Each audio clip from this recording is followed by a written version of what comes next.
Good morning, everyone. Today we are examining Ezekiel chapters 9 and 10.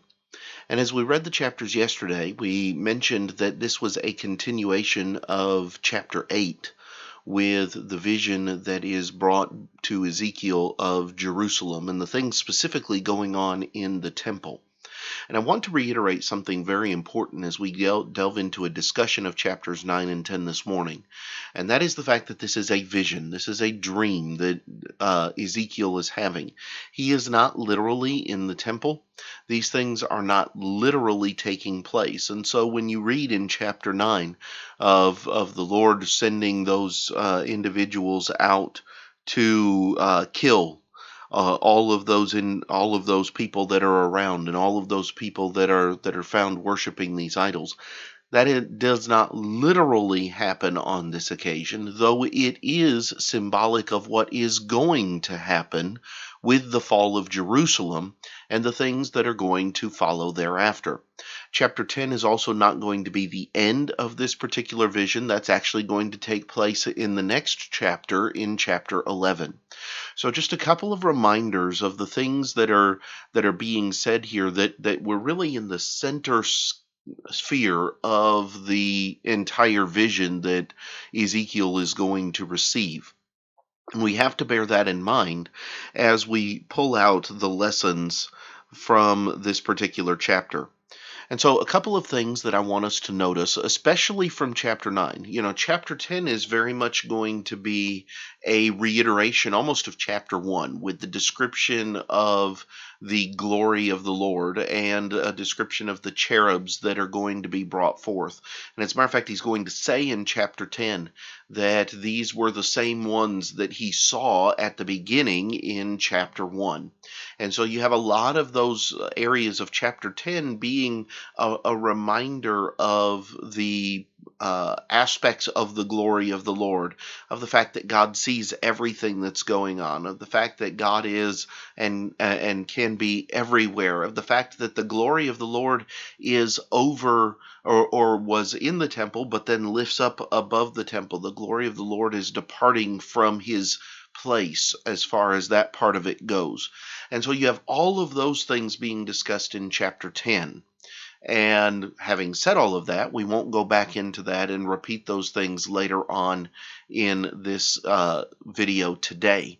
But that being said, look at a couple of things in chapter 9.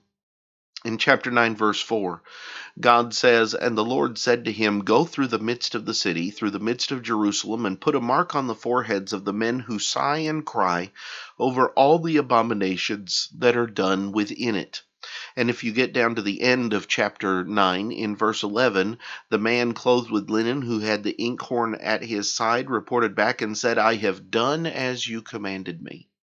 The command here is for the man with the inkhorn in the vision to go through and mark the forehead of those who did not like what was going on, those who sighed and cried at the abominations that were going on. In other words, he was to go and find the faithful and mark them. And he is going to do that. The principle is God is going to take care of those who were faithful to him.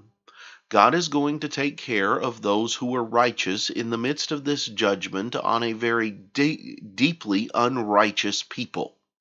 And as a matter of fact, if you go back to our studies at the end of the book of Jeremiah, you find that that is very much the kind of thing that is going to take place.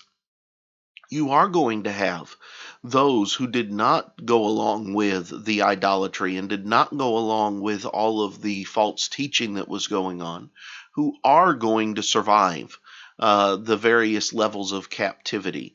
It doesn't mean that they're not going to be taken into captivity. You're going to have Jeremiah, who is going to go into exile, if you want to call it that, in Egypt with a number of others. You're going to have those who are going to be carried away in that third carrying away. And you're going to have a few that are going to remain. But God says, I will take care of those who sigh and cry over the abominations that are done in it. Here's the thing. There's not going to be very many of them. The idolatry and the unrighteousness has so permeated the society of Judah at this point that there's not very many to mark. There's not very many that the Lord has the ability to say, I will take care of you because you have remained with me the entire time. There will be some, but they will not be a majority. And so, verse number 8, you have Ezekiel crying out when he is left alone, as those who were given the orders to go out and render God's judgment leave. And he cries out and he says, Ah, Lord God, will you destroy all the remnant of Israel in pouring out your fury on Jerusalem? He is actually going to utilize that statement again in chapter 11. But this statement here is dealing with the idea that are the righteous going to die with the wicked? Is this just going to be a matter of God just giving way to, as we might call it, secondary damage, and just allowing it to happen? And the answer is no. That's not going to be the way that it's going to work. And that's part of what God's trying to show here in Ezekiel chapter 9. Is that God will take care of his righteous.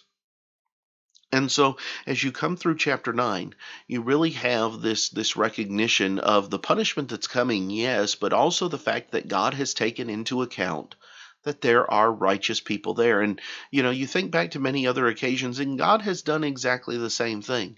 You think back to Sodom and Gomorrah, when God sends those to bring Lot and his family out of the city of Sodom, and various other occasions as well, where there is no collateral damage when it comes to God's judgment. God judges who he stands to judge, and he also knows how to take care of those who are faithful to him. Those are the things that I see when I look at Ezekiel chapters 9 and 10, and I'm sure there's more that we could talk about. But I hope that these things will be helpful to you in your studies of the book.